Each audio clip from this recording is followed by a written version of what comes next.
a draftee of 2021, selected by the Tampa Bay Rays, round number 5, pick 161, standing at 6'1", 210 pounds, 21-year-old Mason Auer.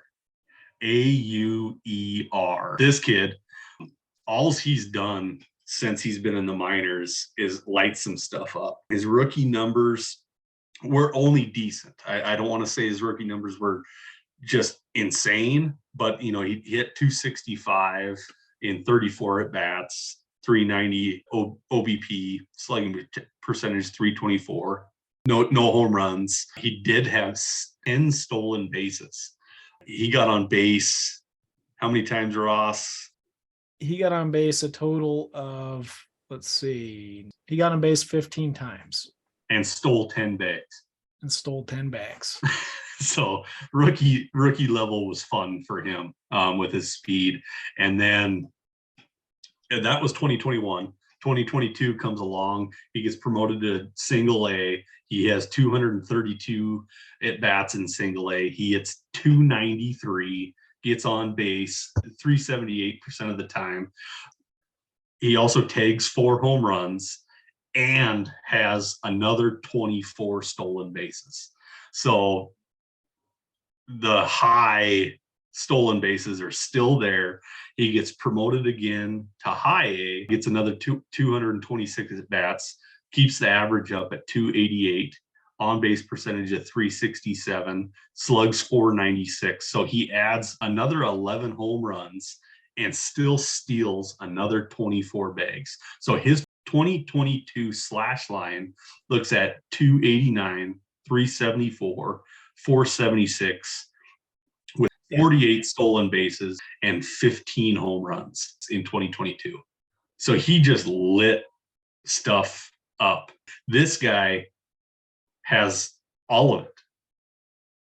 What do you got, Ross? I'm interested in Mason Auer.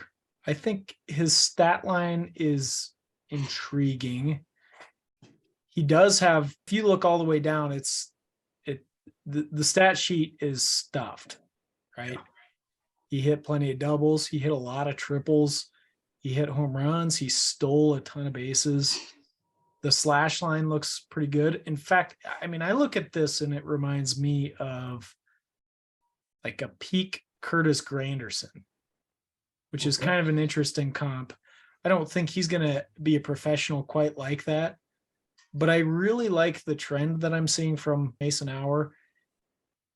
Even this year, between his stats at A and high A, like they were very consistent.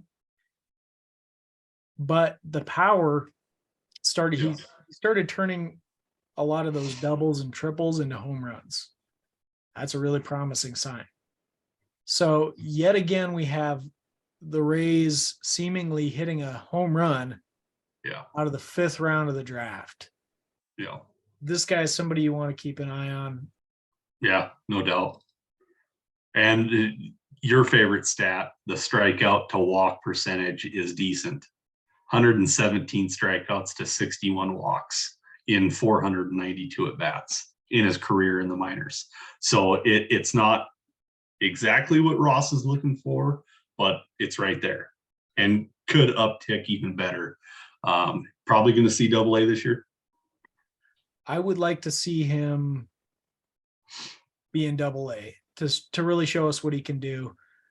The Scout the Stat Line projections are still a little skeptical of him. Yeah. Well, let me run through that a little bis Peak projections, his WRC plus peak projection, average peak projection is only 99.6, which is right around league average. He's going to have to do better than that. And I think the stats to me indicate that he could do better than that. And I hope he does.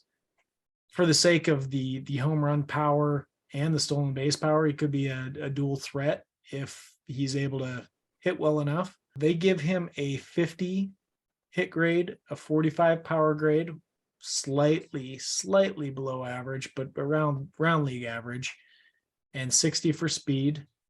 And the speed might be even a tad better than that. So really interesting player. I I want to see him succeed, and I hope he does. Sure. Does he have a comp? He does, and this one is somebody that we do know that's currently playing in the league, Jace Peterson. Does that name ring a bell? Yeah, it does. And I don't like it. I don't like the comp at all. Fair enough. I mean, Jace Peterson's most of his career has not been remarkable. He's been kind of a guy in deeper leagues that occasionally might add in to fill a hole. But he does have decent power and speed. He just usually doesn't hit well enough to get a full-time gig. And that's what Scout the Statline is seeing as a risk with Mason Auer. I mean, I want to be realistic here. Not everybody succeeds going into the major leagues. Of course. And not everybody can. And there's a lot of failures for every success. Of course. So when you take the average of that, which is what we're doing, it's the average successful development, and that's what you get. So if he turns out like the average player, we're looking at a Jace Peterson, he's going to be a journeyman, you know. If we're looking at somebody that can beat that projection, you're looking at a guy that can make a difference for your fantasy team. Again, you'd be looking at the 99.99% outcome to project him to be like a superstar in the league. I don't think that's going to happen. But he's going to have to beat his projection to be a full-time regular that can make a difference on your team. And I'm hopeful for him. I hope he does. Good stuff. I would say I am looking at Auer and tentatively trying to gobble him up as much as I possibly can at the right price, of course, because I think there is a breakout here. Yeah, he's a guy to watch for 2023. I mean, most of these guys are guys to watch, but he's one of the people I think that can improve their stocks the most that we're going to talk about. He's number 56 overall on Scout the Statline's prospect ranking. So we're getting up there into the premium guys. We really are. Yeah. And he's probably going to start touching the top 100 lists on the premium websites. If 2023 goes as planned for Mason Auer, he's going to be in your top 100s. I agree. If you enjoyed this video, please like, subscribe, and of course visit our website, scoutthestatline.com for more.